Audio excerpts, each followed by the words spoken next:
All right, and welcome everybody to day 2 of Limeade 1.0 presented by Lime City, benefiting Philo.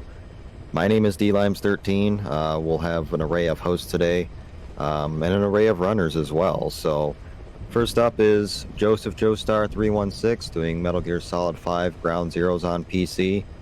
I'll be in on comms every now and then, just kind of hanging that around. And Apache will be here as well, so take it away. All right, welcome back. Happy to be back here again, presenting to you with some Ground Zeroes stealth no-kill speedrunning. And joining me is Apache. So how you feeling today, buddy? I'm really good, mate. Day 1 was absolutely incredible, and I'm really excited for day 2.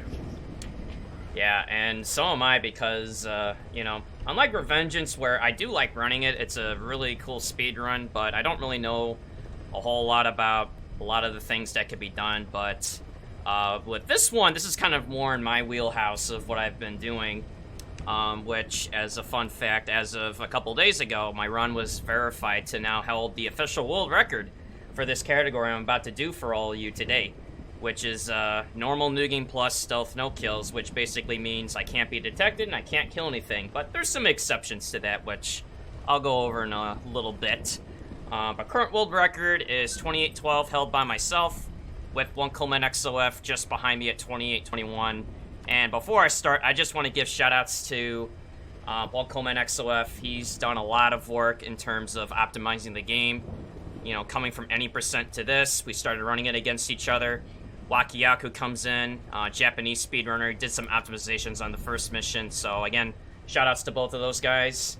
You can definitely check them out on the speedrun.com leaderboards for Metal Gear Solid 5 stealth no kills. And also just shoutouts to D-Limes for putting this whole event on for our friend Philo, and of course to you, Apache, for being the gracious host and commentator as you are, and of course GG's to you in the VE tourney yesterday. I was close, right? Yeah, I lost with style. You know, that's all that I'll say. But so anyways, back to this. I will be running the main mission Ground Zeroes along with every side op, including the 2 bonus side ops of Deja Vu and Jamais Vu. And the time will start once I hit OK on this prompt. But Apache, are you ready? I am absolutely ready. I'm absolutely ready, and I'm pretty sure our viewers are absolutely ready. And if not, they better be. But it will start in 3, 2, 1, go! So Limes has issued you a little challenge in the chat. He says if you beat world record, he'll donate $100. Ooh, that's interesting. All right, the bet is on. I'll try my best. No pressure. All right, so we're starting off with Ground Zeroes, like I said. So our main task is to get into the base to rescue Chico and Paz, who are characters from Peace Walker, for those that have played the game. So our task is to go in and exfiltrate them out of this base. And so normally you're told to go to Chico, which is along the shoreline by an isolated prison camp. But we're not going to do that. We're just going to go right in the middle of the base, because in the beginning, the middle of the base is wide open. And what I just did at the beginning was I ran underneath a blind spot of the spotlight tower, along with just beating a guard on the fence line that is looking towards me as I run past him. So now you just notice I called in Morpho, and then I'd be like, well, wait a minute, what are you calling Morpho for? You haven't gotten anybody yet. Well, unlike Phantom Pain, where you can, up the arrival time, making them go faster, in Ground Zeroes, it's a little bit slower, so you have to account for his flight speed, and then you got to give him a little bit of a head start. So as we make our way in the base, we're just doing a few checklistings of, taking out guards, holding up a guy, taking out the camera. And what I'm going to do here is shoot the corner of this wall here, which is going to make all 3 guards look in this corner, while this guy's just waking up. It's early in the day, so he's just, he's just getting up. Alright, so that guy decided to look at me, so I'm just going to see him. No big deal. So the whole idea of that is just to create a misdirect and stick up all 3. Sometimes you may have to see one. So we got pause, and what I'm doing is I'm throwing a flare grenade around this corner, and the guards in this game react really weird when it comes to flares, so they just stare at it and pretend you don't exist.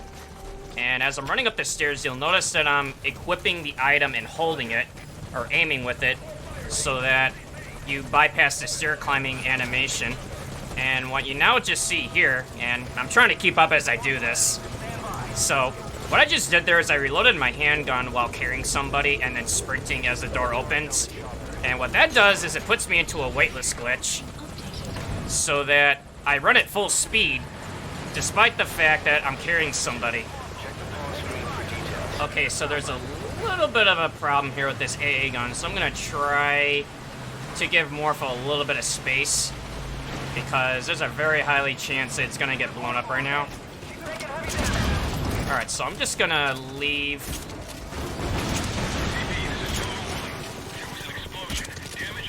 Alright, I'm just gonna leave Morpho to gain some distance.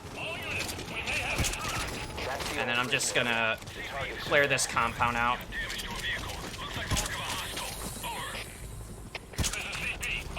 Oh boy. Yeah, getting these shots can be a little tricky at times, but It looks extremely hard to use the iron sight of that gun. It's like it covers up so much. oh yeah, the iron sights of this gun are probably the worst I've ever used, which is why I tend to use third person most times, because it just gives me a better line of sight, just for, you know, firing on the run. Alright, so I'm gonna have to wait a little bit for Morpho because what I did there was I allowed him to gain some distance because the route that I use is really aggressive, which puts it at a higher risk of getting blown up, and whenever an AA gun gets used, it puts it at an even greater risk. So obviously this is not going to be world record pace from doing this, but this is just for marathon safety, rather than just using a checkpoint, which can be used in this category, but I want to try to make things as smoothly as possible. And you'll notice that as I'm running in circles with the weightless glitch. And the reason for that is that when you use the weightless glitch, you want to keep your momentum all the way through. And as long as you're full sprinting and you're carrying somebody, the advantage to being in the weightless glitch is so that when you drop a person off in Morpho, whether if it's the instant climb in or you're just dropping them off without going in the helicopter yourself, it puts them in instantly, so it skips the loading animation, which is the key thing to using the weightless glitch. So, although that mission didn't go as nicely as I wanted to, that does satisfy the category, and that is Ground Zeroes. Just the main mission, not the whole run. We still got 6 missions left, not to confuse anybody. It looked pretty good to me, mate. Yeah, so my GT best time in this so far is a 356.8. World record is a 401. I think it's like 401 and a half. I forgot exactly what it is. So this one, yeah, I lost a little bit of time because the one thing you're dealing with in this game a lot is RNG. You know, guard behavior is the one thing that you're going to be fighting the most. Sometimes they board the AA guns before Morpho takes off. Sometimes they don't. Sometimes they spot you. Sometimes they don't. I mean, you kind of get the idea. So it's kind of an uphill battle. But, you know, to me, the main mission is probably the hardest one to do out of all of them because, you know, I could barely keep up with my own commentary as I'm doing it because there's just so much to do. It's a short run and it's very, very involved, right? Absolutely. Alright, so we just finished the main mission, and we're now about to start what's referred to as the side ops, which are missions that are not really canon to the main plot of the game. So for those wondering, well, what the heck is Ground Zeroes? It's basically the prologue to Phantom Pain. It kind of gives you the introduction of, you know, what it's about, and just kind of leads you into the, you know, the sequel. But now these side ops are just kind of, you know, they're there, but I actually like them because they kind of put some, you know, sufficient thought into them. They're not just like random things like, yeah, just go here, do this, and then leave.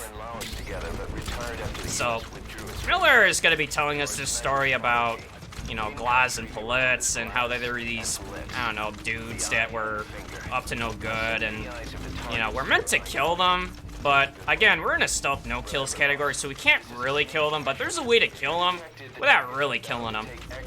And I know that might sound confusing, but I'll explain in a bit. So what I'm doing here is I'm throwing a smoke on the ground while using my sniper to aim at this target's arm, which is gonna injure them but not really kill them. And the smoke just provides cover for me so that the guards do not see me outright. And I'm blowing up that barrel so that it will kill the guard without it counting against me. And then what I'm doing here is I'm using this checkpoint deliberately because if I did this right, both targets that I just shot would have been injured and would have consequently bled out. And by zooming in with the binoculars like that, I just confirmed the checkpoint result of, yep, both targets are dead. Or are they? So we throw a smoke here, makes this guy freak out, and then make him come along with us. You know, I mean, he heard that MSF was a cool organization, and he just wanted to join along. Mission complete. I'm stunned, boss. Now, like that, you might be wondering, well, wait a minute. There's 0 kills, but you just killed those guys.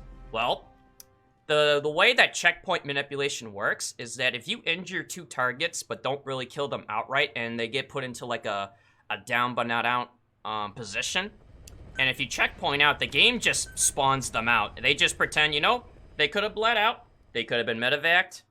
I mean, it's I don't care, anything could happen, but as far as the game's concerned, I mean, I didn't do it. I mean, that sniper could have come from anybody, right, Apache?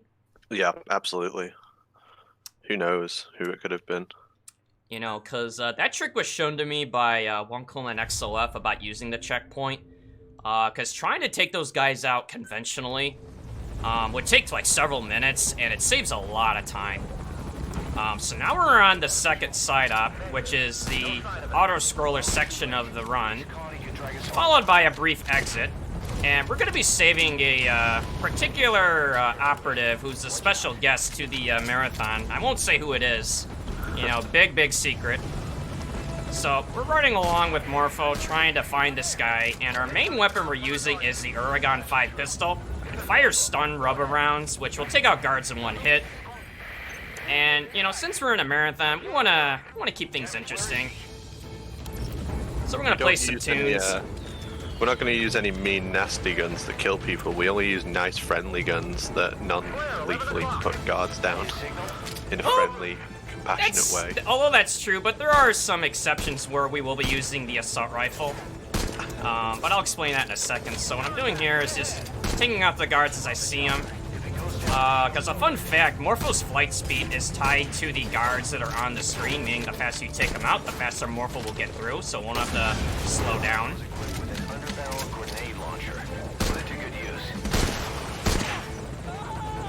Oh yeah, he's not dead, by the way. He's fine. He's just unconscious. All right, so just taking him out. Except this guy. All right, there we go. All right, so we're coming up on where the operative is. So again, we're just doing some prep work of taking out guards and trying to lead with this thing while being in the helicopter is probably the biggest challenge of all. Not necessarily like knowing what to do and when to execute it. It's just trying to compensate the aim is the biggest thing. Would you say the guns are quite accurate for how the helicopter's moving? Like, you have to lead your shot? You know, for being an over-the-shoulder like this, it's relatively accurate. Now that's a quality splash. Alright, so here's our secret operative. I don't know, he kind of looks familiar, but I think we'll get a better look at him once we actually get him in the helicopter. So this is now the next part of the mission where we're escorting him out to the landing zone to hopefully exfiltrate him. So again, we're just taking out more guards and joining some more tunage. Do you mind if I read a quick donation? Absolutely. We got a donation of $50.69 from DLimes13. He said, yesterday was incredible, can't wait for round 2. Me neither, dude. Me neither. Yeah, yesterday was really lit. And we are less than $70 away from our day 2 target of $500 for Philo, so thanks everyone. It's been amazing. Yeah, every little bit helps. You know, so whatever you could spare to help our friend Philo and just push that goal even higher would be most appreciated. Alright, so you may see me throw the smoke in the Jeep. It does absolutely nothing, but it's just for memes. You know, it's just something you do for fun. Yeah, here you go, Kaz is complimenting him, but he's not complimenting on what I'm doing here. I mean, I'm taking all these guys out, you know? I mean, it's hard work. Alright, so you're going to see me use the assault rifle here, which we're going to detonate a barrel, which follows a common philosophy within Metal Gear, is that if you detonate a barrel with a guard next to it, it will kill them but not count against you. And you use it whenever possible, which is quite frequent throughout this game. It's an environmental hazard, right? It's a workplace hazard. Yeah, I mean, you know, the barrel could have blown itself up. It wasn't my fault. Okay, so no big deal. If you get the guy in the AA turret, it's not the end of the world. It just makes it really annoying to try to shoot them later. Because Morphle will not go down, even when it's firing at you. And then once he's done firing, you just fire at him on the way out. There we go. And it's really important to take out all the guards here as early as possible, because you'll get to a sequence where our friend's gonna crash into the wall. And if you haven't taken these guys out quickly enough, Morphle will actually stop and wait for you to take them out, which will slow you down in trying to beat the mission. Alright, so we're just taking them out as we see him. Make sure to take him out because he'll run behind the truck if you don't. Again, just, you know, losing time. Alright, so just blow up the barrels. One behind the box, one behind the forklift. Take out these two. Plus our friend in the tower. And then we're gonna aim right down here because there's a guard that's gonna spawn right here, which is pretty much a freebie. And because again, the more guards you take out ahead of time, the better. Because you want to be able to get out of the helicopter to go save our friend here without having to delay anything. Alright, so one more. Alright, so not too bad, but we got all the guards we needed. So we're gonna go check on our friend here who's, I don't know, he kind of looks alright. I mean, I'm not a doctor, but I mean, I think he looks fine to me. So we got a tank that's gonna come in. And this may seem like a problem, but trust me, it's not. So what we're gonna do is pre-throw all of our grenades that we have. Try to get them underneath the tank, as it'll do most damage, and then fire one round in the back. And just like that, before the tank even did anything, it's already gone. Very clean. Alright, so we're gonna pick up our friend here, and then you'll notice that I picked him up while standing, which is something I didn't cover in the first mission, is that it's faster to pick up prisoners or even just able bodies like this when you're standing, because the animation time of when you pick them up is faster when you're standing versus when you're crouched, you know, which is a very important thing to distinguish between. Alright, so we got our operative buddy who again is a secret VIP guest who we'll find out in a few minutes who he really is. And so we're just taking out more guards. Wow, that was a really nice shot.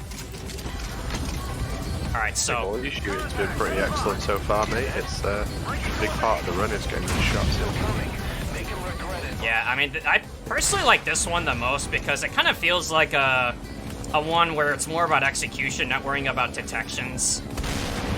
And you can make a lot of fun out of this. So you'll notice I'm firing at the helicopter for the, you know, emphasis of, well, wait a minute, you can't kill them. Well, I'm aiming at the tail of the helicopter, which is gonna destroy the helicopter, but even as you see that guy fall to his death, I mean, the game doesn't really see it that way. I mean, I don't know, Patch, I mean, I think he looks alright.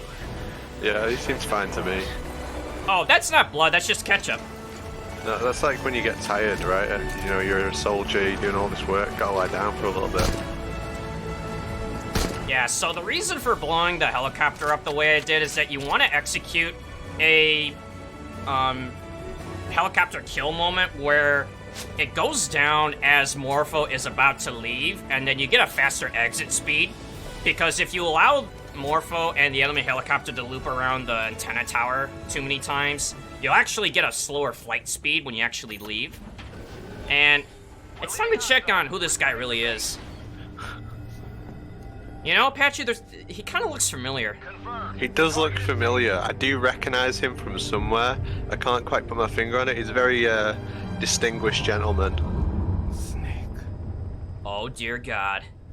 It's the voice of God himself.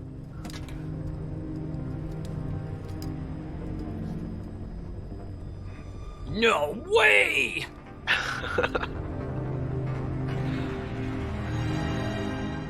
That was perfect. It's a nice touch. Yep. Hideo Kojima graciously granted us his appearance through this marathon, so shoutouts to Hideo Kojima. I love that, you know, in real life he's a big fan of like having designer glasses, designer spectacles, and designer sunglasses, and he literally took off a real pair of designer sunglasses and was handed a real pair of designer spectacles. You know, and just as the ongoing, you know, thing is that he loves putting himself in the game somewhere. You know, whether if it's his actual appearance, his name, you know, or even just the blackout phases for the Mantis fight with the Hideo in the upper right corner. But that one's probably the most entertaining one to do, even though it's a little bit long, but it's a nice little way to kind of relax, focus on shooting, don't worry about alerts so much. And of course, I mean, you got Hideo Kojima, I mean, it doesn't get any better than that, but... Yeah. Now back to the side-up. So we're now tasked with finding an intel tape, and you're meant to go find this guy in the base who's acting as a fake U.S. Marine Guard, but we're not going to really do that because it takes way too long. So we're hopping out of the truck, and we're going to make our way to the base to go pick up a fake cassette tape, which the game doesn't really care which one you get, you know, because in terms of the category, if you get either tape, that's all that it cares about, but we're going to get the one that's faster. So what we're going to do here is hop over this fence, and using our ever so reliable flare grenade, we're going to freak this guy out, and then hold him up. Because again, the guards react really weird to flares. They see the flare, but not you, even if you're standing in front of them. And so we're doing that to not only give Morpho a redirect to the base here, is he's going to act as decoy, so we're not going to use him to escape, but he's going to pretty much cause a ruckus while it buys me time to get into this tower where the fake cassette tape is hidden. And then you'll notice that I fired a round off against the wall, which is meant to interrupt a patrol and just cause them to take cover, which again buys me time to get out. So we got our cassette tape, and so now we're going to make our way out of the base. And I'm going to be using a trick here that's used in Phantom Pain, which is throwing a smoke in the Jeep while driving in the Jeep. And what that does, it's going to give you some cover from a distance where the guards will not see you right away. And I'm using the night vision goggles so I can actually see where I'm driving. This whole level is like smoke abuse, right? It's great. Yeah, pretty much. So this guy's kind of in the way, so I'm just gonna... Okay, so I did get spotted doing that, so that's part of the downside of running this mission is that truck can sometimes get stuck, which will block your exit. So I'm just gonna, you know, take the slower approach, but we'll still make this fun, because, I mean, it's a marathon. So first thing I'm gonna do is throw this smoke, which is gonna cause that guy to freak out. And then we're gonna blow up this barrel. Okay, maybe not blow up the barrel. Okay, so I didn't have to use the barrel. Oh wait, did that count? Oh, I guess not. Nice. Nice. Perfect stealth. Yeah, perfect stealth. I mean, you know, the guy was, you know, after that alert, the guy was like, you know, Commander, I think I was just seeing things, you know, it wasn't really an intruder. You know, like, he was just really... Just now? You know, he was just really trigger happy, and he's, you know, was really excited, and he's like, oh, look, there's an intruder, and then when they all show up, it's like, where's the guy? It's like, oh, I don't know, must have been seeing things. Yeah, perfect stealth, by the way. But yeah, but that one's pretty RNG heavy. You know, the truck is your biggest problem, because if it stops at the checkpoint, you can't really drive through it or around it, because you're risking getting caught. Because even with the smoke in the Jeep, it doesn't work up close, it only works from a distance. But overall, it was pretty decent, even though I had to use a backup strat. So now we're on the next side up, which is blowing up 3 of these anti-air emplacements. So fire off a round there to scoop the guy over to get him to move a little bit. So we blow up the first one with the rocket, blow up the second with the grenade launcher, which you may have seen that guy get killed by it, but trust me, the turret explosion was the one that really killed it, just like how that barrel killed that guy back there. So we just got all 3 that we need to trigger the next phase, which spawns in this tank that you're now required to take out. So we're just gonna ever so carefully plant 3 C4 explosives, which is the minimum that you need to blow up this tank directly. And in the meantime, I'm gonna redirect Morpho to where I'm at, since I called it at the beginning. And the reason why I call them in the middle of the base, as opposed to anywhere else, is because the middle landing zone is the fastest landing zone you can call Morpho to, meaning not for a pickup, but his arrival time goes up when it goes into a hot zone versus a safe spot like this. So I call him in the middle to give him a head start, and I use the flare grenade to redirect him here without having to menu it through the iDroid. So the flare grenades are really useful throughout this run, not only just as a distraction, but for menuing optimization. So instead of having to do this, you know, with moving Morpho around, you just use the flare grenade, and the flare will direct Morpho to the nearest landing zone that the grenade is thrown at. And now we just ride to the sunset as this base is about to get carpet bombed. So, nice little short and sweet mission. Which is your favorite mission of the whole run? You know, I want to say it's between the Intel Rescue Operative and this next one coming up. Not this mission, but the... What's that? I really like this next one too. Oh yeah, this is going to be a nice little treat. Because we also have another special guest joining in on this run because, you know, word got out of what we were up to, and, you know, I think Big Boss is kind of tired. You know, he's been running a lot. And so we're going to let someone else take over for a little bit. And this is now what is the extra ops, part of the side ops category, which were originally DLC exclusive to the, you know, the PlayStation and Xbox, where Deja Vu was released to PlayStation first, Jamais Vu to Xbox later, and then eventually all versions of the game had it, where you have all 7 missions. But, you know, this guy also looks familiar. I feel like he's gonna be in this marathon later. It would be difficult not to recognize this guy looking like this, and I'm gonna tell you right now, it's Sam Fisher from Splinter Cell, right? No, I thought it was, oh dear lord. It's Snake! That you know, that unmistakable face, all 7 pixels of it. And including this. Kept you waiting, huh? Yeah, you did. That was a long intro. Alright, so we're playing as the MGS1 Snake model. Doesn't really do anything to enhance the, you know, execution efforts of running this mission, but you change the model skin as well as the environment to make it mimic more of MGS1, including changing all the guards, the helicopter to looking at, look more like a, what is that? A Hind D? What's a Hind D doing here? I thought this was a US base. Alright, so you're meant to recreate these scenes that are mimicking the elements of MGS1, but for speedrunning purposes, we're just gonna only do one, which is grabbing the set of smokes which replicate the grabbing the shafts at the beginning of the heliport in Shadow Moses. So now we're gonna do the vent glitch here, which as you crawl in, you stand up, puts you out of bounds temporarily, and then you can dive to the exit of the vent, which is faster than trying to crawl normally. It's just a weird thing of being able to crawl in the vent while aiming and standing up at the same time.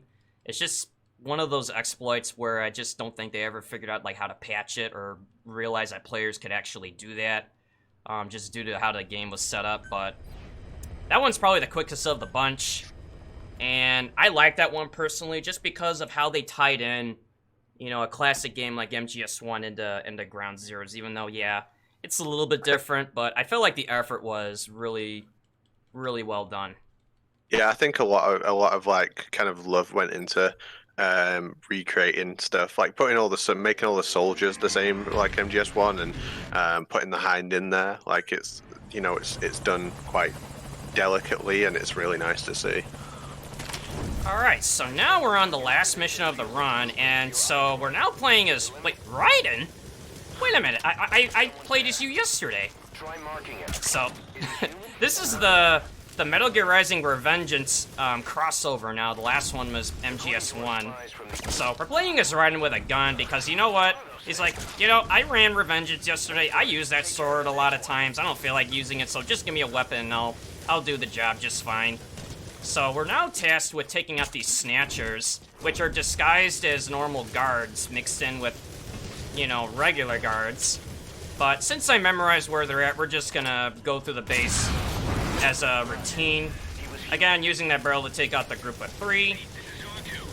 And you notice that when I jump off of this railing, I'm aiming with a grenade as I land, and what that does is instead of getting the falling animation when you hit the ground, it will cancel out that animation, and it'll make you stand upright sooner, which is a thing that's used quite a bit throughout this run, something I neglected to mention at the beginning. And I tranked that guy at the very start here at this helipad with 1 trank only, and what that does is it buys me time to go in the base and do what I need to do, and then the trank will just work on its own as I... Let's see, well, he's okay, but that guy isn't.